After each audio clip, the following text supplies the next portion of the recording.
સ્કૂલો કોર્ટ બાદ હવે પારુલ યુનિવર્સિટીને પણ બોમ્બથી ઉડાવી દેવાની ધમકી મળી। વડોદરા જિલ્લાની વાઘોડિયામાં આવેલી પારુલ યુનિવર્સિટીને બોમ્બથી ઉડાવી દેવાની ધમકીભર્યો મેલ મળ્યો હતો। વાઘોડિયા વડોદરા રોડ પર આવેલા પારુલ યુનિવર્સિટીમાં બોમ્બથી ઉડાવી દેવાની ધમકીભર્યા મેલ મળતા જ અફરાતફરીનો માહોલ સર્જાયો હતો।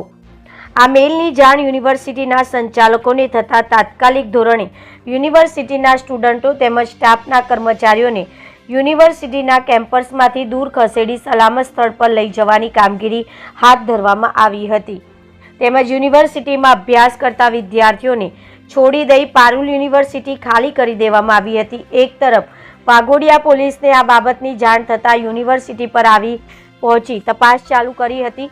એલસીબી, એસઓજી સહિતની પોલીસની ટીમો ઘટના સ્થળે પહોંચી સઘન ચેકિંગ હાથ ધરવામાં આવ્યું। દરેક સ્ટુડન્ટોને સહી સલામત પોતાના ઘરે પહોંચાડવામાં આવ્યા હતા। હાલમાં યુનિવર્સિટી પાસે પોલીસ બંદોબસ્ત ગોઠવી દેવામાં આવ્યો છે। રિપોર્ટર મૌલિન વ્યાસ, BN ન્યૂઝ ગુજરાતી, વાઘોડિયા।